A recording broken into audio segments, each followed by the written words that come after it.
Nós vamos começar hoje com a aula 20 e é no curso, de Aprendizes de Evangelho, e nós usamos o livro da página 107 a 113 do Manual Prático Espírita. Muito bem, nós vamos começar com o seguinte: a gente se despir do homem velho é bastante trabalhoso, é árduo. E na nossa marcha evolutiva, que nós estamos há milênios e milênios, livrar-se de um defeito é quase que perder um pedacinho de si mesmo. Pois erros fazem parte de nós mesmos, por muito e muito tempo. Você sabe que o corpo, ele fica viciado literalmente com a nossa maneira de agir? E a gente chega a entrar em abstinência bioquímica, semelhante a uma pessoa que está querendo deixar as drogas, o álcool, Por quê? Vamos ver o que acontece? Vamos imaginar que nós estamos com uma raiva danada, E naquele momento de raiva que a gente grita, berra ou chuta, Dá aquela descarga de adrenalina, e essa descarga de adrenalina vai atuar, vai entrar na corrente sanguínea e vai ser absorvida em algumas células, certo? Responsáveis por esse ataque de desequilíbrio. Então, pode ser os músculos, as pupilas, que ficam dilatadas, a parte das glândulas sudoríparas, o coração, músculo cardíaco, que vai dar uma taquicardia, e aí a gente vai oxigenar muito, então a gente vai começar a respirar mais rápido, então vai atuar nesse local também.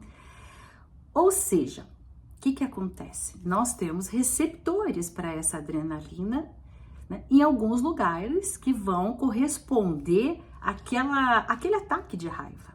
Muito bem. Se nós temos uma vez por dia um ataquezinho de raiva, a gente tem lá um número de receptores normais que absorvem.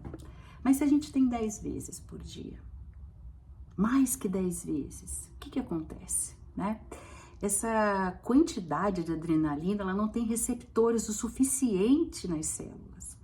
Então, para a gente entrar sempre em equilíbrio, o organismo busca sempre a homeostase, o equilíbrio. O que ele faz?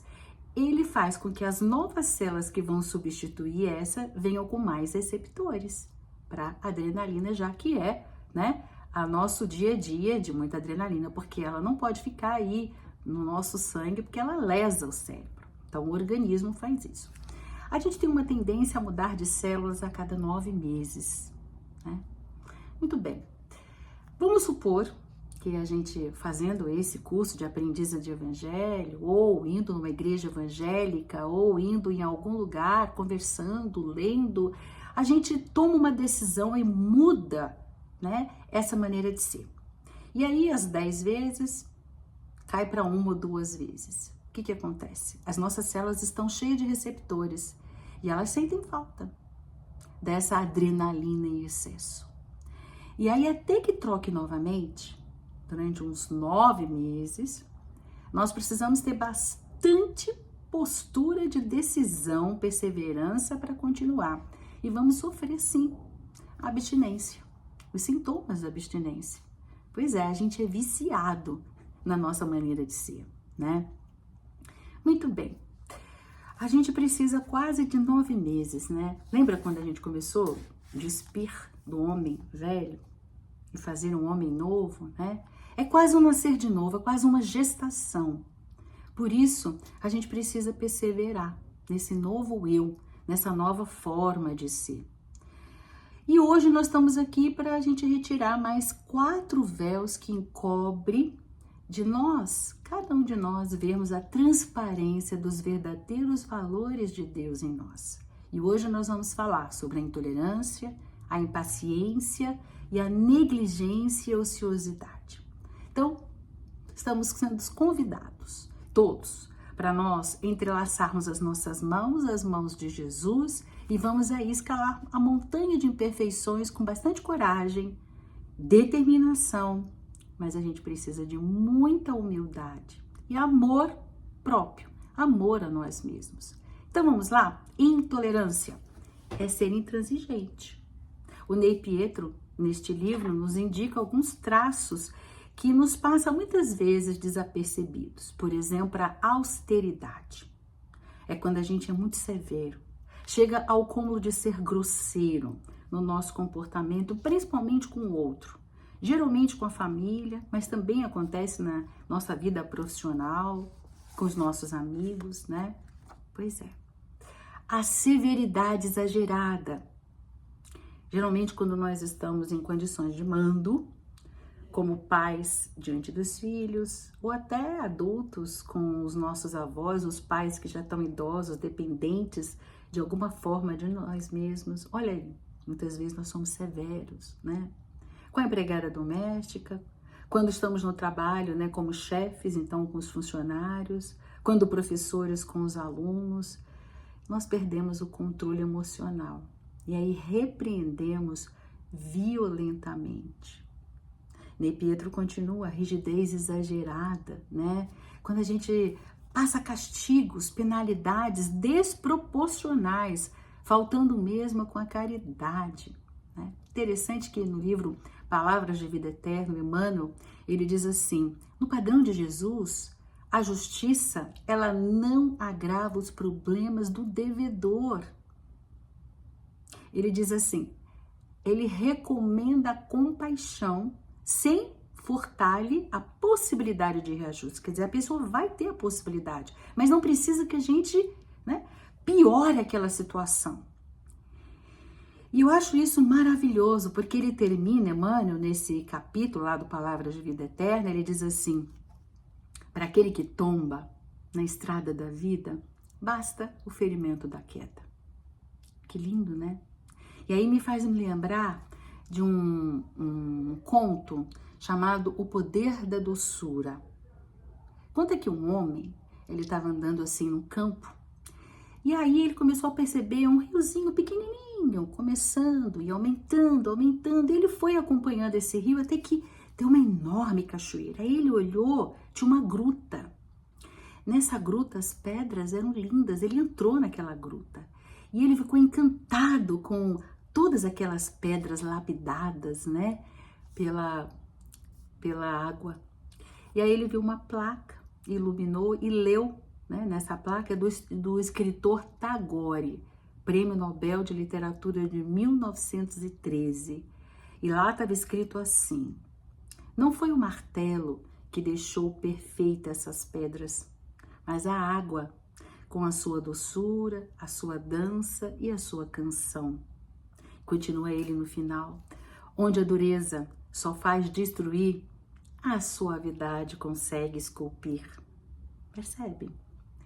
O nosso estudo de hoje, falando sobre a intolerância, o Ney Pietro traz todos esses traços que a gente não se apercebe, né? A doçura consegue construir, a rigidez, a dureza destrói.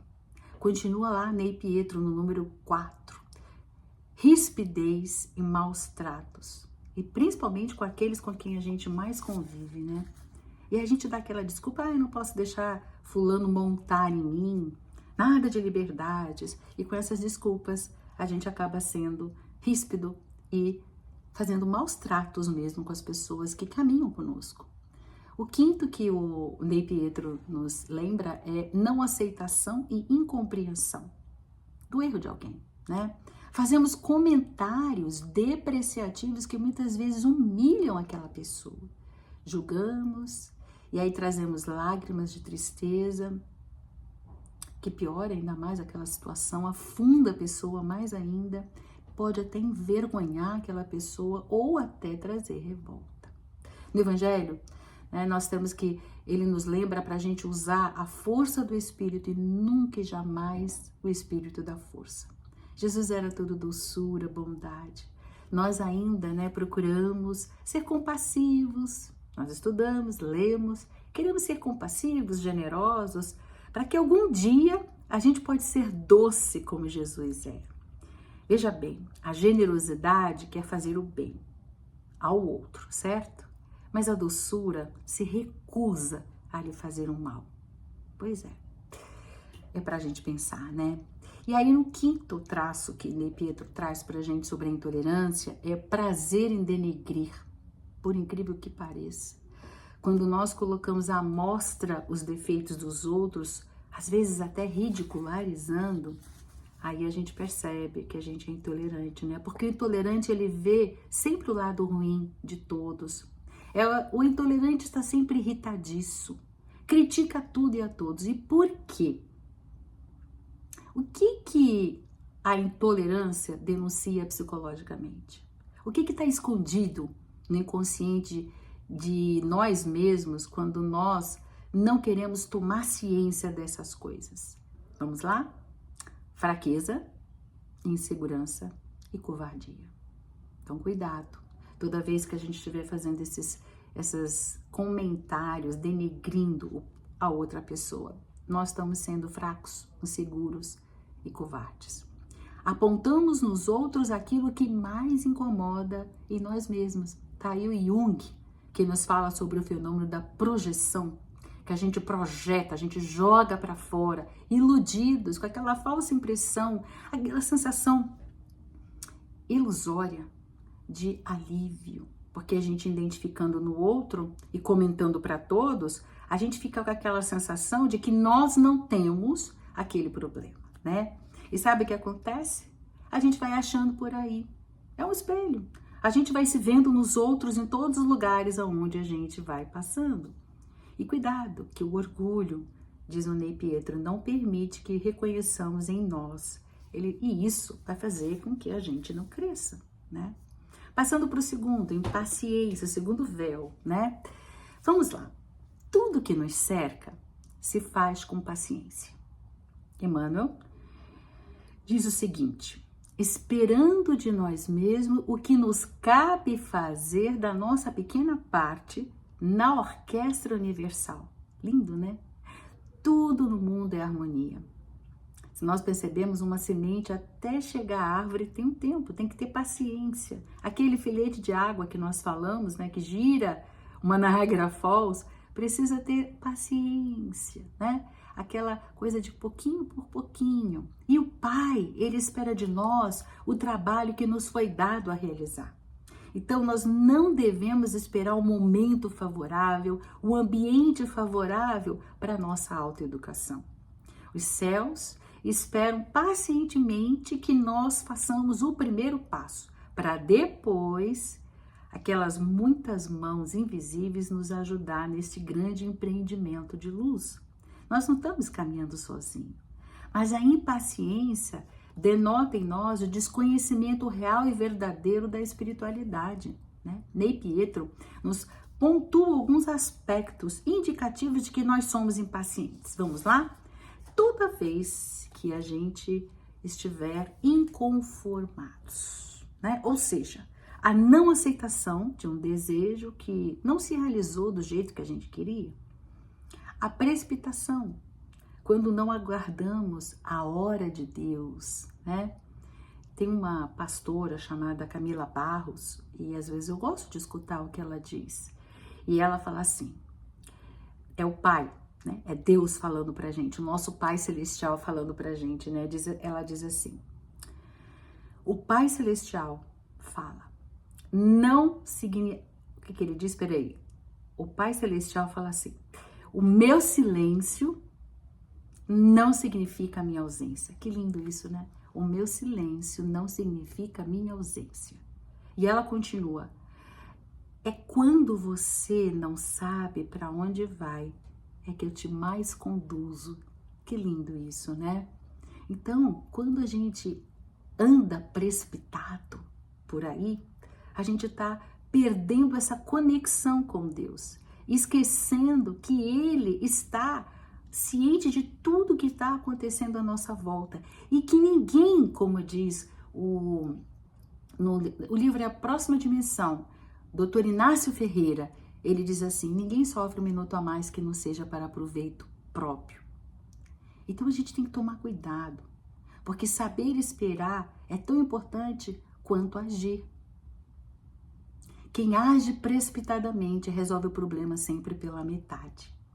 Tá no livro Vigiai e Orai, o irmão José falando, né? Então a gente tem que ter calma, paciência nas situações que são mais difíceis na nossa vida. Continua lá o Ney Pietro, né, falando sobre a impaciência, a inquietação. A gente parece uma criança. Sabe aquela criança que não se acalma? Pois é, tem até um vídeo muito interessante, que é lá na Inglaterra, um estudo que eles fizeram com crianças, né? E aí eles falaram assim, vamos verificar quando que a criança consegue entender o que é 5 minutos. Espera que daqui a pouquinho a mamãe vai te dar. O que é esse daqui a pouquinho? O que é 5 minutinhos, né? E só as crianças com 5 anos é que conseguiam entender. Então eles colocavam um tablete de chocolate grande e diziam, você pode comer esse tablete inteiro daqui a pouquinho, daqui a 5 minutos, ou só essa fileirinha imediatamente. Só com 5 anos que a criança entendeu que 5 minutos ia passar. Mas mesmo assim, ela estava impaciente, inquieta. Ela deitava na cadeira, era uma cadeira dessas de roda, mas ela sentava, ela deitava, botava os pés para cá, pés para lá, mexia as mãozinhas, se cutucava e desesperado, uma inquietação impressionante, né? Pois é, a gente às vezes parece na nossa vida pessoas assim, como crianças espirituais, né? Inquietos, e diz o Ney Pietro, agitados, né? Desesperado diante das frustrações sofridas, sabe? Quando aquela criança tá lá jogando xadrez, quando ela percebe que vai perder, ela chuta e as peças vão para tudo quanto é lado. E às vezes a gente é assim. Outro traço da impaciência, né? O Ney Pietro fala sobre a sofreguidão, a angústia por algo que quer muito. Aliás, é o mal do século, né? Do século 21. Aquele desejo, aquela ambição de conseguir sem demora alguma coisa. Isso gera ansiedade, as descargas de adrenalina, né? E isso atrapalha todo o fluir da nossa vida. Ele continua dizendo a impertinência. O que é impertinência? Uma teimosia, uma insistência. Às vezes numa coisa que a gente está vendo que está errado e a gente continua teimosos, né? Alvin Toffler diz o seguinte, o analfabeto do século 21 não é aquele que não sabe ler e escrever, mas aquele que não consegue aprender, desaprender e reaprender, né? A teimosia muitas vezes nos faz ficarmos presos, algemados a uma situação. Continuando com a inquietação, a pressa, a urgência para a realização dos desejos, é tudo para ontem, né? Eu fui dar uma olhadinha, esse livro do Ney Pietro foi escrito em 1984, mas é tão atual, né? As questões parecem que são as mesmas. Nós continuamos querendo tudo para ontem. Não damos o tempo das coisas acontecerem e elas vão acontecer da melhor forma. E a irritação. Quando uma pessoa está impaciente, ela fica extremamente irritada, contrariada, é o intolerante à contradição, grita, esperneia, faz birra. Não estamos falando de criança de 2 anos, não. Nós estamos falando de adultos, quando algo que ele não consegue chega a adoecer. Sabe de onde a gente adoece quando está irritado? Enxaquecas, doenças cardíacas, gastrites, né? E ainda, o último, Ney Pietro fala sobre o aborrecimento, né? Guardamos mágoas quando não se realiza aquilo que nós queríamos que os outros não fizeram. Percebem? Crianças espirituais, né? E Ney faz então um questionamento. Ele diz, será que nós somos merecedores? Será que estamos preparados para o objeto de desejo? Será que já demonstramos responsabilidade suficiente para nós irmos ao encontro daquilo que nós queremos tanto? Será que não cairíamos em enormes abismos? Pois é, o Pai zeloso que é, muitas vezes nos protege de nós mesmos. A impaciência, gente, é uma ignorância dos desígnios de Deus. Como cristãos espíritas, sabemos que tudo é elaborado pelas mãos invisíveis dos veneráveis mensageiros celestes auxiliares de Jesus, que nós fazemos sempre a oração no início, né? E sempre, sempre eles estão fazendo tudo ao nosso favor, para o nosso melhor, para a nossa evolução. Então, eu quero deixar aqui novamente aquela frase do Dr. Inácio para a gente lembrar. Ninguém sofre 1 minuto a mais que não seja para benefício próprio. Agora eu vou parar e a gente vai começar no próximo, a negligência e a ociosidade.